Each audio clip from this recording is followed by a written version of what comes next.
I'm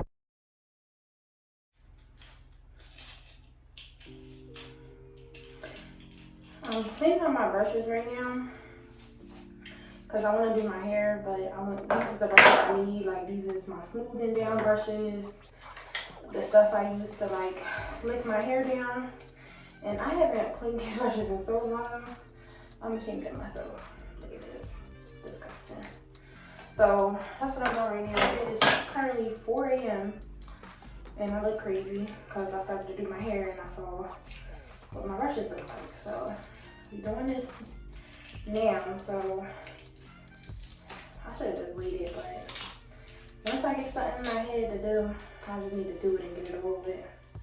I've been avoiding it for so long. I don't even know how I've been using these this long. I've been really basically like pretending that they're not dirty and just putting them away immediately after I use them, because if I didn't, they would have been clean, because this is disgusting. Ugh.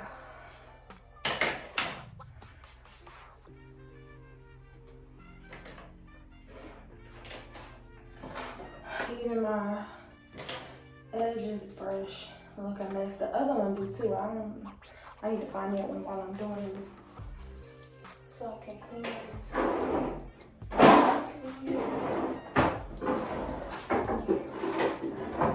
Here, so this one is gunky and a mess. Disgusting. But I'm praying that my son do not wake up, or I ain't gonna be able to do shit. I don't even have no real soap. I'm about to just use hand soap, because it don't matter. Do it matter? Is that a thing? Like, can something happen?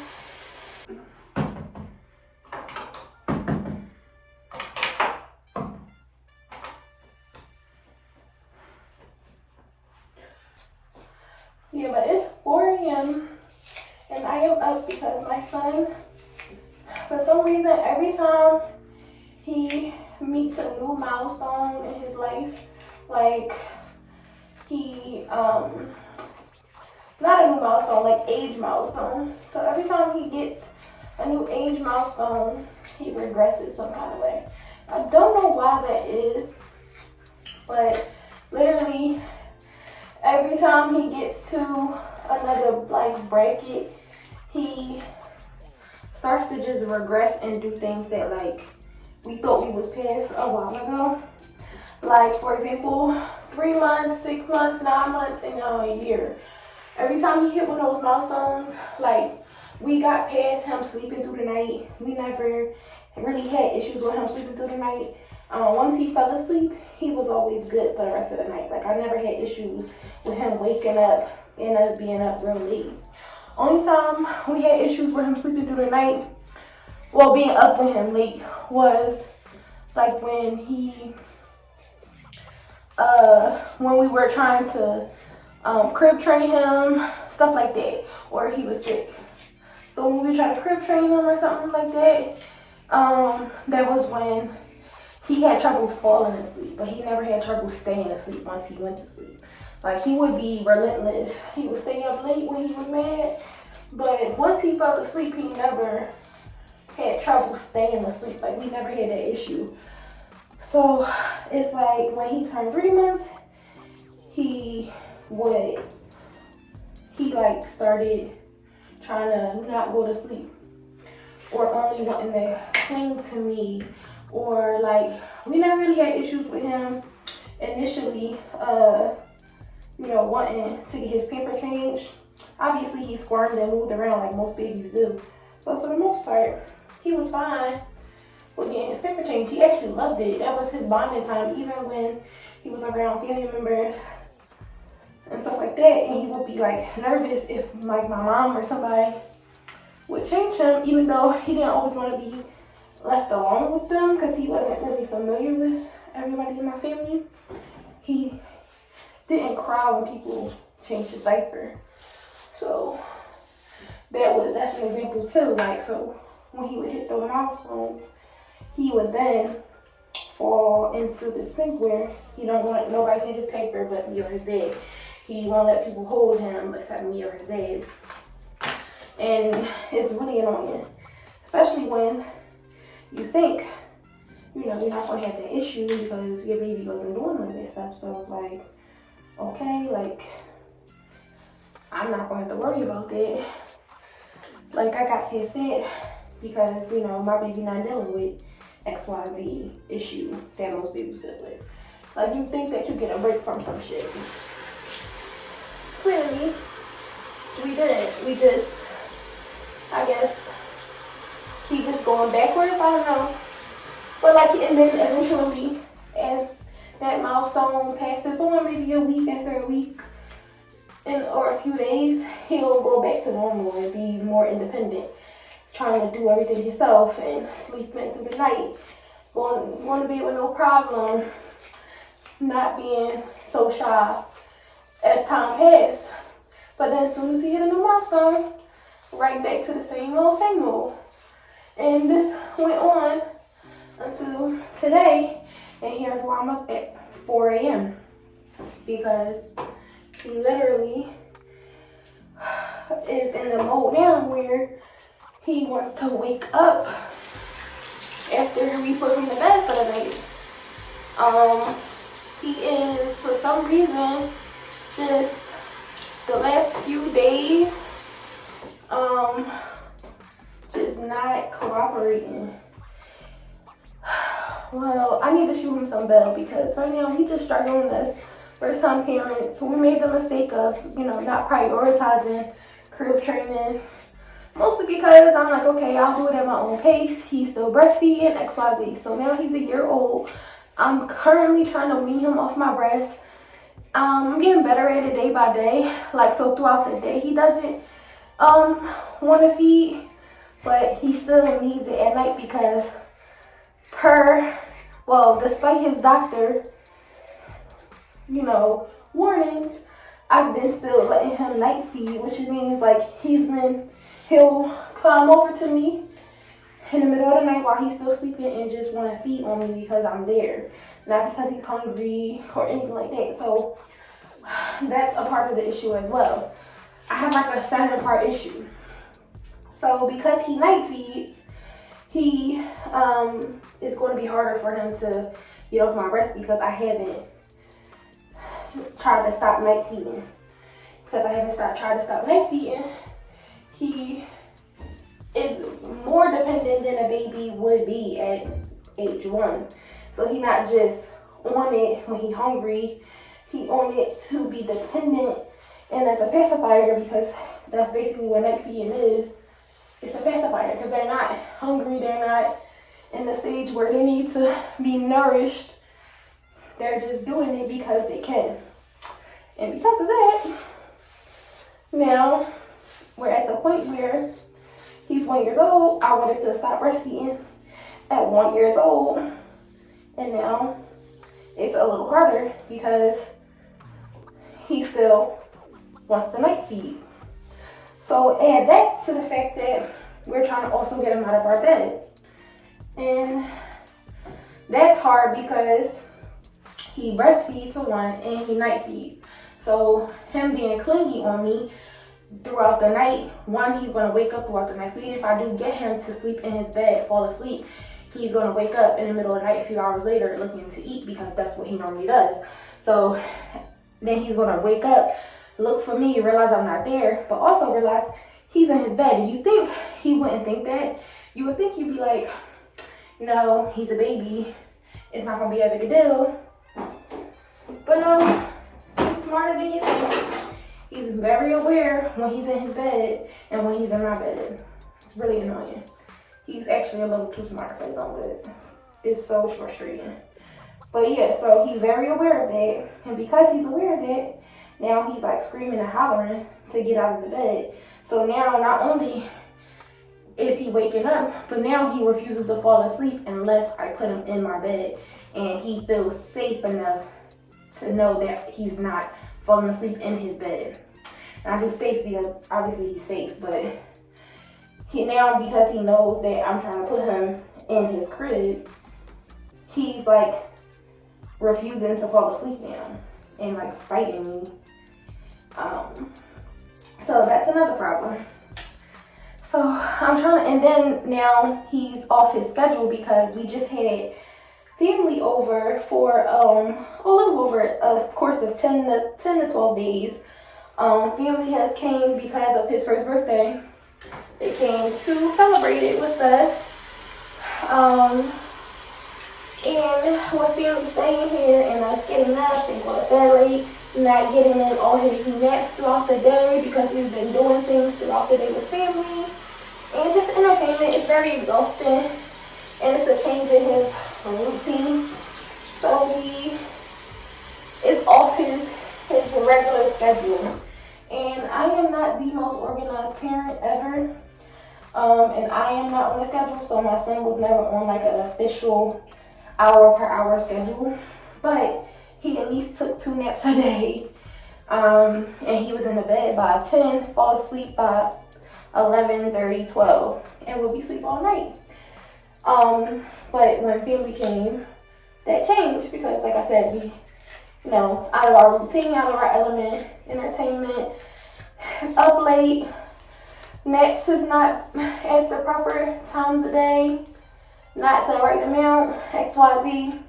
Cut to these last few days where he's been staying up till 3 and 4 a.m. And that's why I'm up at 4 freaking a.m.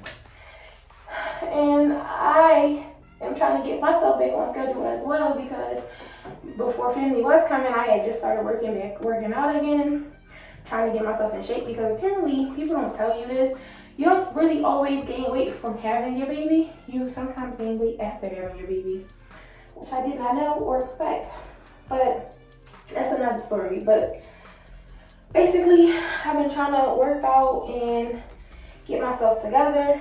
And before we had our family over, I had just started literally the week before, which was a bad time in hindsight. But I was getting up at 6 a.m., going to the gym at 9, getting things together, getting things done. I had him eating breakfast and lunch 5 certain times a day, following the feeding, following him feeding, what am I saying? Basically, he was in the bed by a certain time and he was good.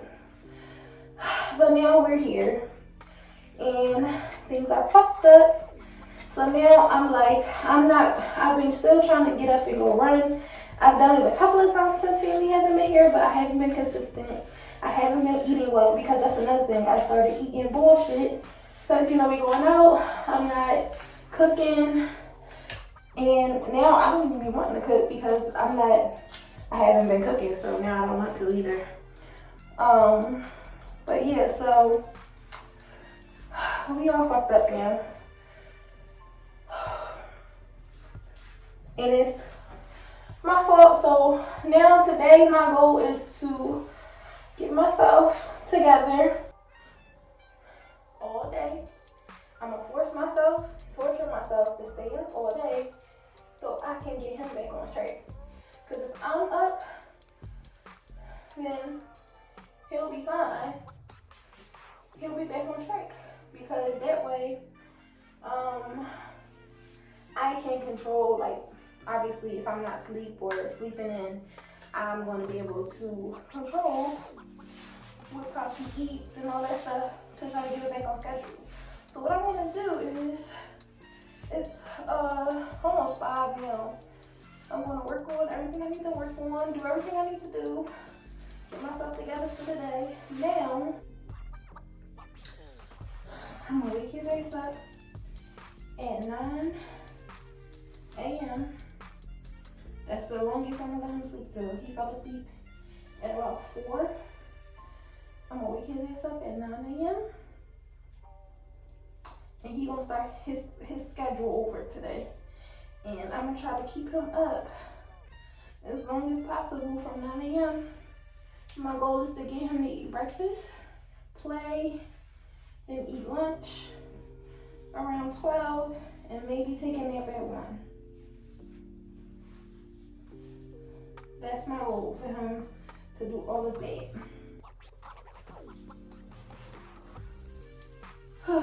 So wish me luck. I really hope I'm able to do so.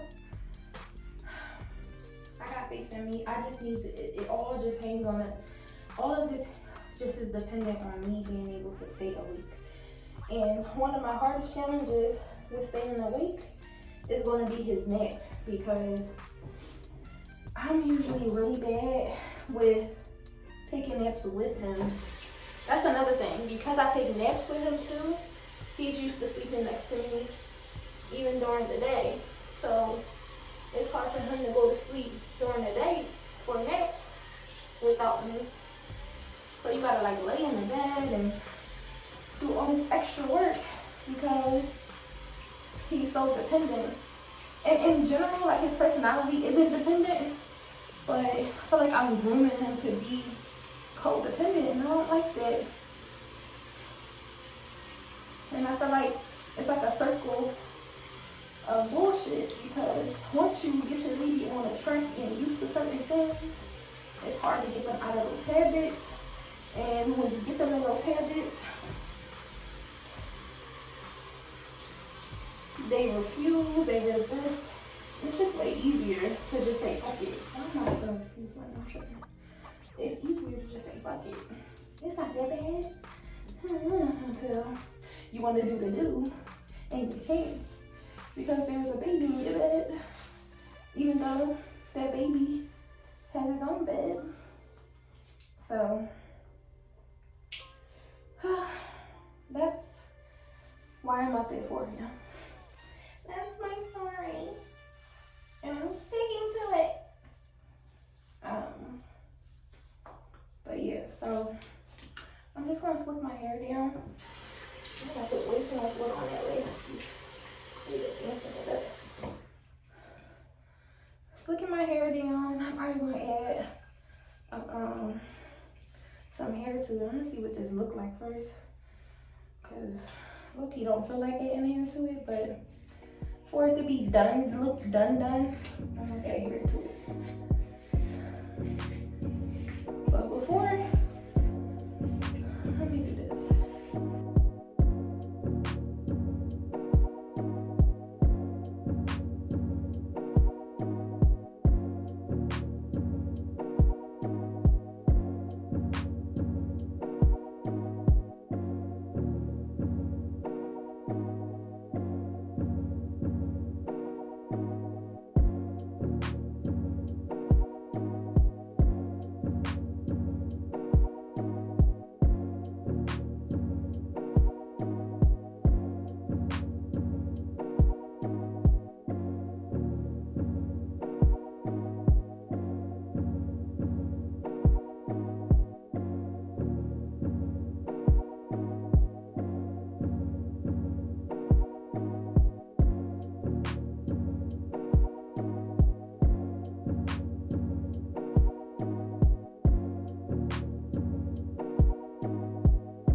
Oh.